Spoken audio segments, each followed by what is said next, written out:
Thanks for tuning in to the Beyond Normal podcast, where we highlight minority business owners and founders, and we use this platform to shed light on their entrepreneur journey.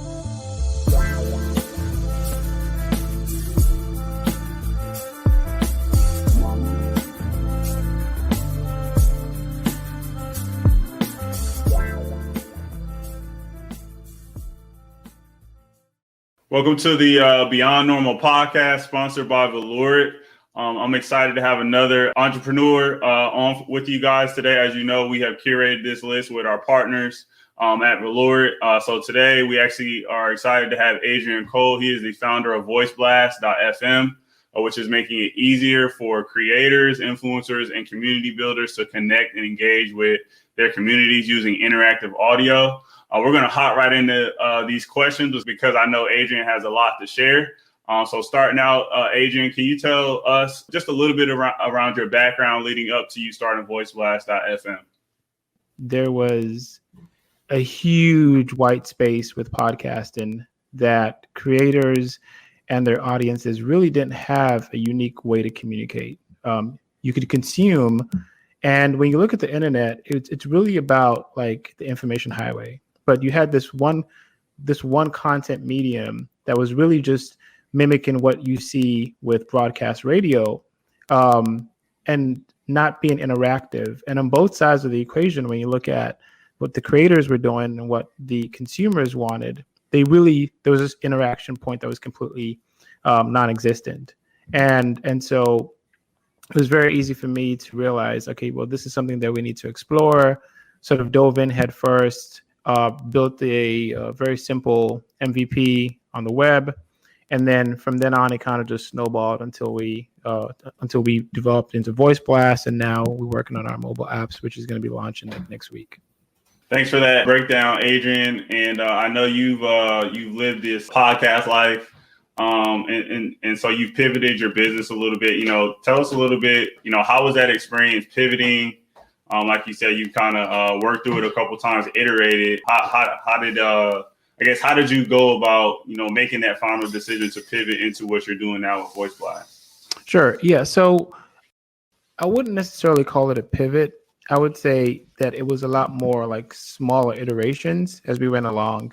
So when we started off, it was really just streaming the podcast on the web and then having a live chat feature. And that was like the version 1. Now, what we realized was that most consumers are really sort of loyal to their podcast players. And so if someone uses Spotify, they really don't want to change, from using Spotify. If they use Castbox, they don't want to really change that. And so that was the first sort of realization that, okay, we're not going to get people to switch over their podcast players. And so then we had to start working out, okay, well, how do we get the consumers of this content and the creators to engage if it's not going to be over the podcast? And by default, then it has to be some other new medium, right? And because this is the audio world, creators are used to creating audio content and listeners are used to consuming audio content. It made sense to just stay in audio and then bring that time down. And by doing that, we sort of created a new format, which is like a 60-second voice blast, which is a sort of an iteration of a podcast. And then you make it more conversational, you make it interactive, and all these different things. Right along the way, we were talking to creators, getting feedback from people who are using the product, and just every week just iterating really. So there wasn't really a massive pivot point. But in the end, when you look at what we're working on right now versus where we started off, it feels like a pivot, but it's been smaller iterations as we went along. Thanks for that breakdown, Adrian. And I'm curious, like you kind of touched on it a little bit. People want to interact where, they prefer their preferred channels. And we're seeing a lot of the social media outlets that we use right now, they're adopting that audio. They're adding that audio element, kind of the audiogram element. Like in terms of the trend, like why do you think, like why are people gravitating towards that right now at this very moment? Because it seems like the audio experience is exploding across no matter what channel you look at right now. Yeah, so I think what's important to understand that audio is just a medium, right? What's happened is that people want to connect with other people. It's a thirst that we've had since the start of day, and that's never going anywhere. People want to connect with like-minded people. They want to interact with people that share the same ideas, have the same interests, and sort of that's the baseline of what's going on right now. Where audio comes into play is that we have never really had the opportunity to sort of speak to the people we meet on the internet, right? So we started off with text-based social networking, and then images, and then video, and now we're sort of going back to audio. Everybody feels like we're going back to audio, but we never were at audio. And so when you compound that with what happened last year with the pandemic and people, having, this extreme loneliness, being not segregated, but being on lockdown and being isolated from the community, people are really craving community. So we have this combination of, folks want to build community. We've now realized the importance of community. And then we have this new exciting medium where people can actually just talk and get to know each other, build community, and also sort of cure parts of the loneliness that's going on right now. And so I think it's a combination of all these different things. And also when you look at podcasting was sort of due for a big jump, and that sort of just put the icing on everything. Appreciate that. You touched on something there at the end. Podcasting has been around, it seems like, for a couple of decades, but like you said, it's time for that next iteration, that next group of creatives to kind of take it and make it what they're going to make out of it. And so I'm curious though, like you said, last year was like this culmination point. People just sitting down and craving some of those interactions. Right. We saw some really big valuations from some of the companies out there. A couple B's were thrown around in terms of some of the new platforms. Yeah. So I'm curious to know like how it's been, even though you're fairly early on in the process in terms of like funding your business, since there are a lot of eyeballs, and hopefully the eyeballs are leading to a lot of wallets being open for this area. So how has it been funding the business so far? Yeah. So last year, I got into two accelerators. One we got some funding from, the other we didn't. And we got some equity-free money from the Mozilla Foundation. And they ran a program called Fix the Internet, which is sort of this new initiative of companies that really want to create a better place online for society, right? And we kind of fit the bill of what the core of what we're doing sort of matched with the Mozilla. So we got some money there. It wasn't a whole lot.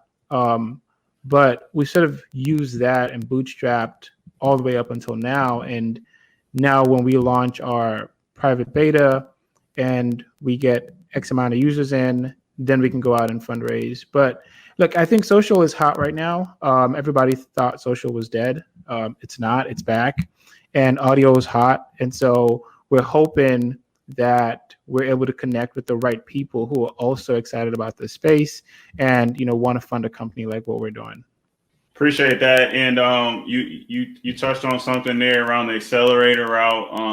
I'm curious to know, like you mentioned, you got some funding from that. How was it? I guess, was there a big pro going through the accelerator program? Yes. Yeah. I think that there's sort of three parts to it. One is the opportunity to work alongside other founders who are building, right? I think that's very, very important. People that you can relate to, people you can talk to, people you can share information with, bounce ideas off of each other, things like that. So that was super important. And then there was the component of having mentors, right? I had 3 mentors. I was very fortunate enough. All of them were, very good product guys. A few of them had exits. And so I had a huge knowledge base to tap into. And then 3, as a company, you're able to walk away with some social proof, right? Like it's Mozilla Foundation, like that's a huge organization. And if they say you're a good business, then like a lot of other people are going to sort of respond to you in a very positive way. And so for us, it was really about, community, mentorship, and obviously getting that stamp of approval, which is then something that we can obviously leverage as we walk into other conversations as well. Thanks for that explanation, Adrian. You said that was Mozilla? Yeah. Okay, got it. And next up, moving a little bit towards running the business, right? I want to ask you a couple, just dig into, how it's been, how the experience of being an entrepreneur has been for you. What's something that you've learned throughout this process that you really wish you would have had at the beginning of your journey being an entrepreneur? Well, a lot of money is good, but besides that, look, I think that one of the more important things, I'm not going to say it's the most, but I'll put it up there, top 5, is the power of relationships. A lot of people throw this concept around, but I think a very few amount of people fully understand how you go about doing that. Like, how do you, meet someone for the first time and then build a relationship with that person that is then going to help you down the line. And so for me, it's really, everything changed, once I got in contact and connection with the right people. And I would not have been able to do that without these relationships. But I would say the most important thing to get everything started would be to put yourself out there. We live in a world now where, the internet runs on content, right? And so it's very important for you as an entrepreneur, even before the business, to actually start creating content, to actually start telling your story, to actually communicate to the world what you're doing. And a lot of people really don't do that. Like, they're working on really amazing things, but no one knows about it, right? And if no one knows about it, no one's going to care about it. If no one's care about it, you're probably going to quit at some point. And so it's understanding that distribution is probably one of the more important things, and building your brand up, creating your audience, talking to your audience, creating content that they enjoy, they get to know you, I think is one of the really, really, really valuable things that any entrepreneur can and should do at the very start. Awesome, Adrian. I feel like that was a gem you just dropped right there. That was a mic drop moment, but like you said, people really got to know, what you're doing. I always say, kind of closed mouths don't get fed, but at the same time, you got to really, depending on where you're opening your mouth, where you're spewing out, here's the things that I'm doing. You really got to have a community. You got to have an audience. You have to have like you said, you have to have an audience to kind of. You have to. I mean, honestly, man, like I really wish I understood. I knew that, right? It's not like I didn't know that, right? But knowing and understanding is two different things, right?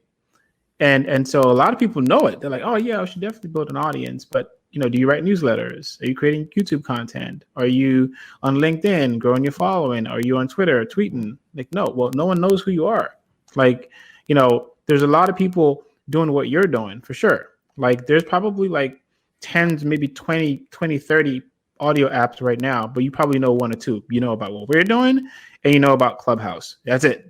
Right. And there's a reason for that, is because we've gone out of our way to build our community even way ahead of the product.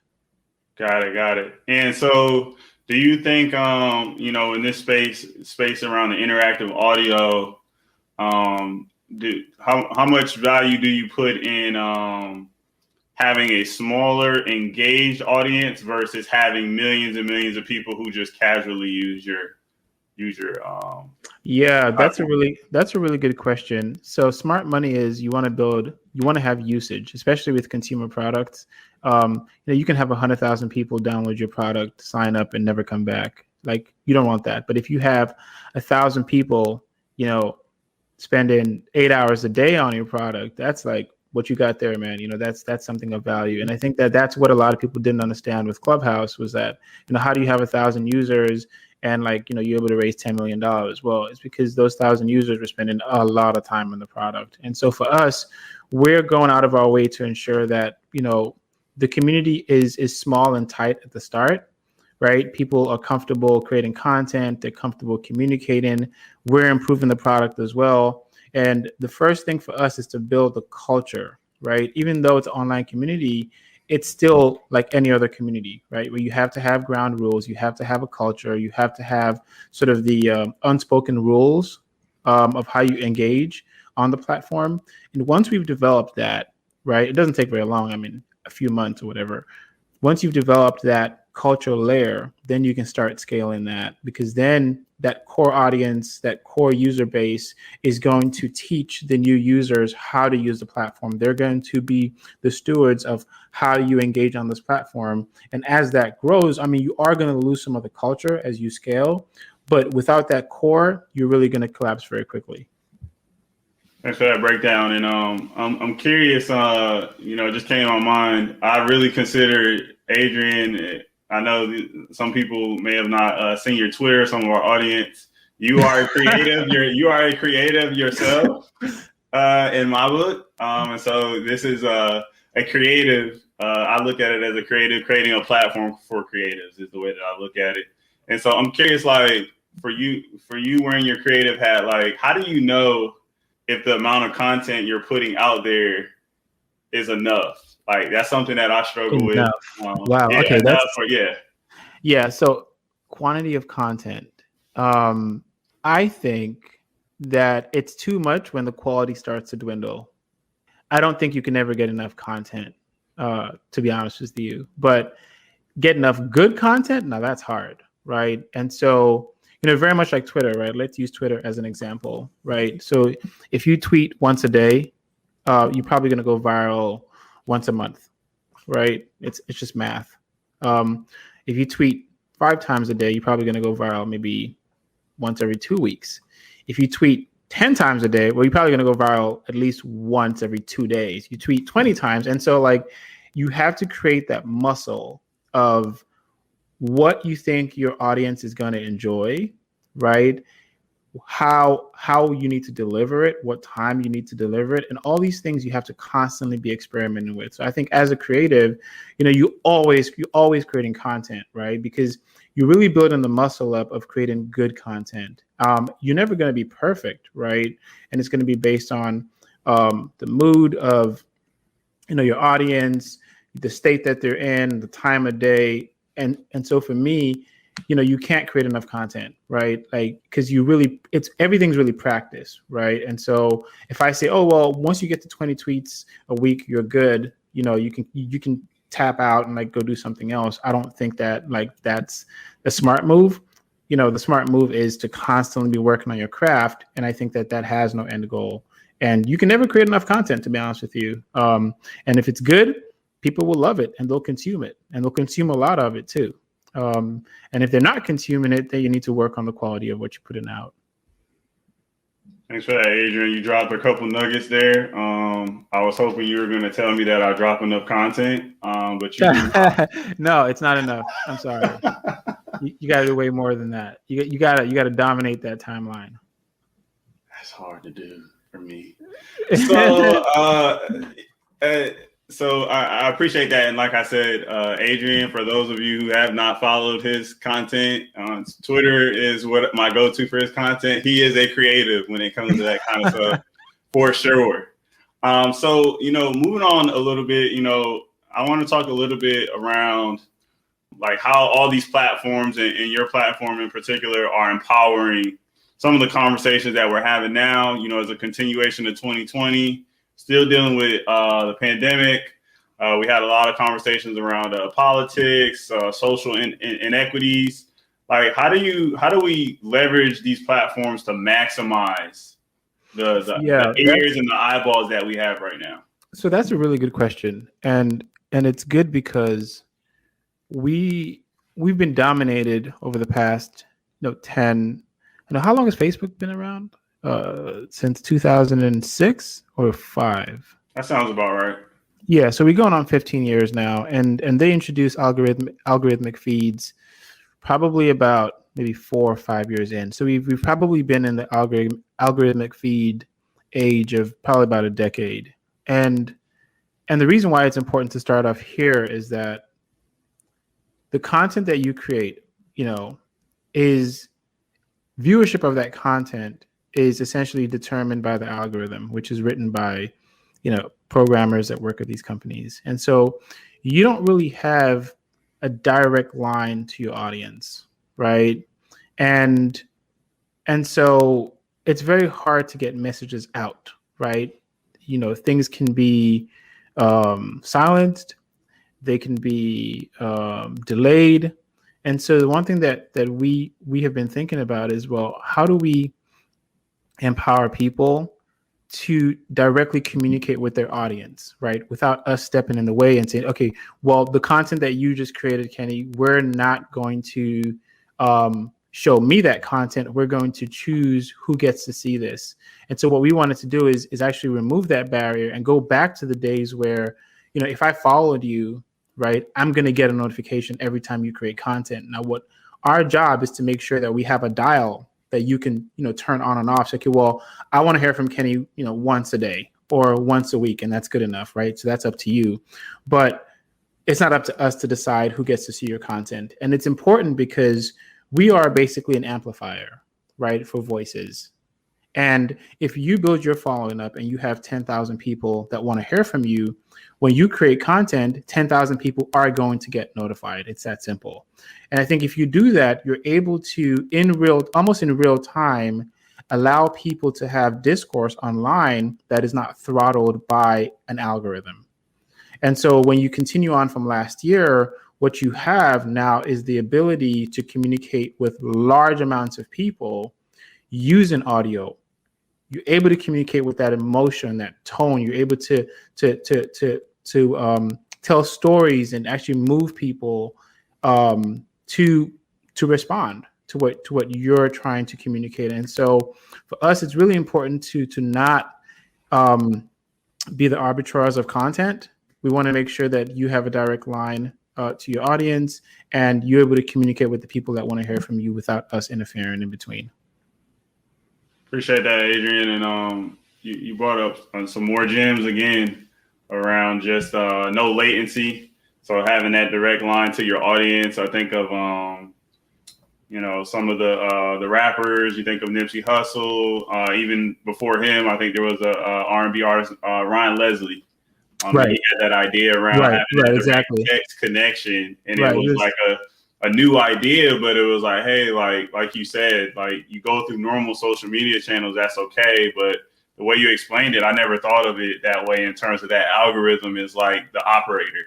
Yeah, right? It is the operator. Yeah. And the operator's goal is to get eyeballs on ads, right? So you have to remember that as well. It's to keep you on the platform. So it's going to show you what it thinks you want to see, right? Not what you actually want to see, right? Which is two different things, right? And so it's important to not step in the way of allowing people to communicate freely online. Got it. And next up, just along those lines, specifically for Black creatives, like moving forward, it seems like last year was a shift, like you mentioned, Clubhouse. It just seems like we saw the impact of here's a platform. It's ground zero. Here's what happens when you have some very influential Black creatives up there, and you see kind of the explosion.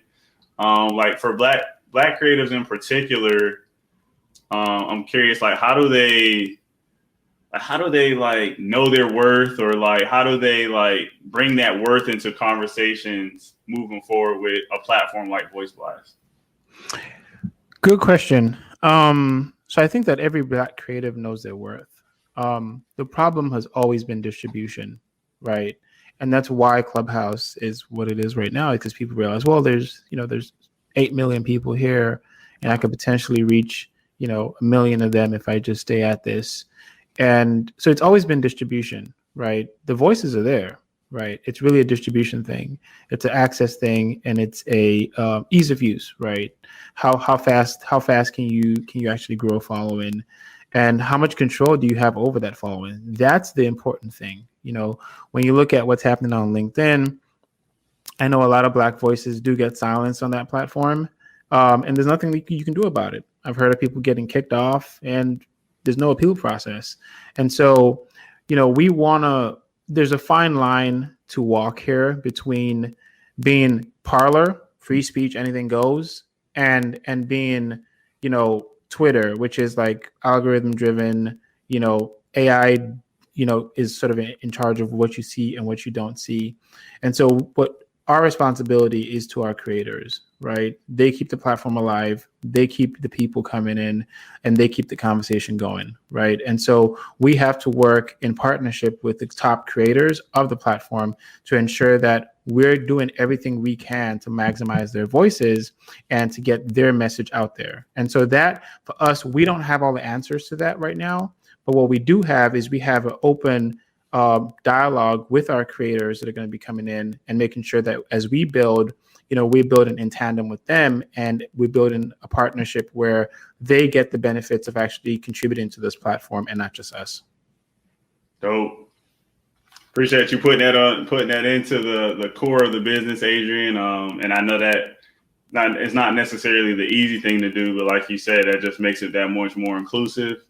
And then you get that buy-in from the creatives, because as we're seeing on just even when it comes to TV, media, everything right now, there is somewhat of a focus on the creative right now, making sure that they feel whole in a lot of these environments, right? So yeah, I mean, look, the creators make the creatives and the creators make your platform, right? Period.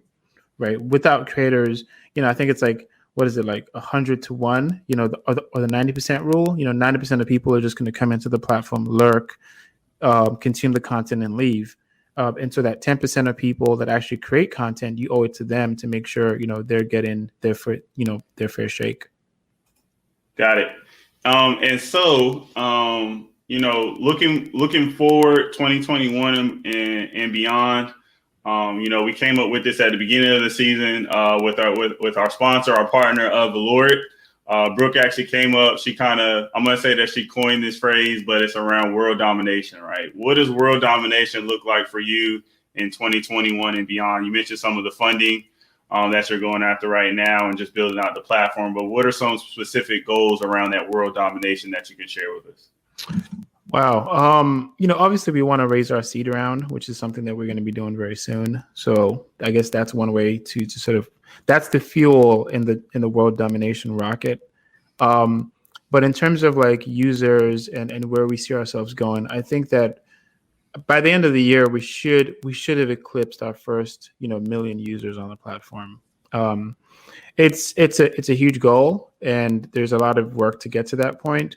But we think that we've got something special here, and I think that by the time we get to the point where we open up the doors to allow people in, it will just grow very rapidly. And social product can take off overnight. And so for us, by the end of the year, we want to at least have 1 million users, and we want to have a good amount of those users actually active on the platform and actually getting a huge amount of value from it.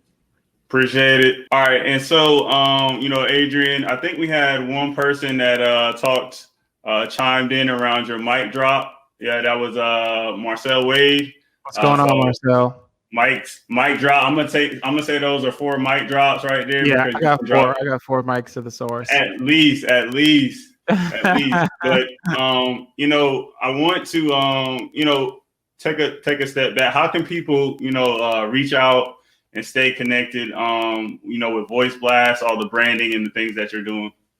Yeah, super simple, man. So if you want to reach me via email, it's adrian@voiceblast.fm. I'm on Twitter at the other Cole, TheOtherCole, and sign up for Voice Blast at voiceblast.fm. And then our beta will be opening up next week, so we'll start onboarding users, and that's it. Thanks for that, Adrian. Again, I am going to just say there's an S at the end of Voice Blast, so like Voice Blast. Voice Blast. Let me go ahead and fix that for everybody. But I just wanted to throw out there, Adrian's Twitter is like my go-to several times a week. What's funny? What's funny is I have quite a few people that have reached out. Like, I'm actually pretty surprised, bro, to be honest with you. Like, people reach out to me like, yo, man, like, I love your Twitter. And I'm like, this is just the stuff that floats around my head. Like, it's like, yeah, no, but it's good. I'm like, okay, yeah, I guess I keep tweeting then. Yes, please check out his Twitter and all the above, what he just mentioned. It's you're creative. I don't know how to say it any other way, Adrian. And I love it. I'm like a creative engineer, it's like I'm an anomaly. We got one more person that chimed in around the North Star moments. Appreciate Kama. Again, loving it. That million users. We got to start making sure that we, like you said, Adrian, we take these screenshots, we write them on the board just to take in somebody saying that they're going to get 1 million users. We've had people, other founders say they're going to get $1 million. Whatever that number is, whatever that North Star is. I'm gonna take a screenshot right now because I'm loving Kama's energy. And Kama, you should connect with me on Twitter for sure. Let me see. Boom, I got that right there. All right. But in closing, again, I just want to pass it to you, Adrian. Anything you want to leave our listeners with as we look to realize your world domination for the rest of 2021. Yeah, look, I think that the more important thing for me to say to anybody right now is your ideas are going to sound weird.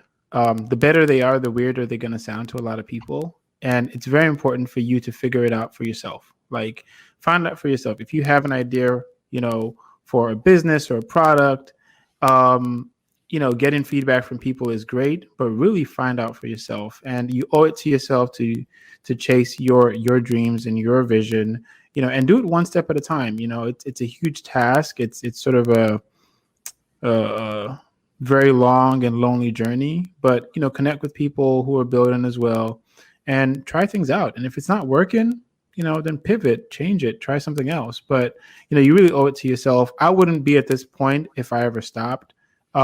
We just kept on going and we kept on changing things and we kept on iterating. And there's something at the end of the rainbow for you, whether or not it's the product that you envision or it's going to be a tremendous amount of knowledge. Either way, like, you are going to walk away a better person. I think everybody should actually do that and embark on a journey like this. That was just the perfect way to end, everybody. He just gave us one long quotable. Adrian just said. And so on that note, I'm going to just close things out. That was a mic drop moment by Adrian. I appreciate you coming on. Check out Voice Blast, everybody. Thank you. Thank you, Kenny. Appreciate that. And we got to give our shout out to the third person who's in the back that has been pulling the strings and making this possible. Kenny, I'm going to let you give a shout out to her. Yes, Jasiri is our, I want to say, program director. That's the title that she has. She is the invisible hand. Yeah, she's the wizard behind the curtain. She's the one making all these screens move the right way. So appreciate Jasiri as well. And on that note, I'm just going to say thanks for tuning in to the Beyond Normal podcast. All right, everybody. Thanks for tuning in to the Beyond Normal podcast. We can be streamed across all major streaming platforms in addition to YouTube. Come back again.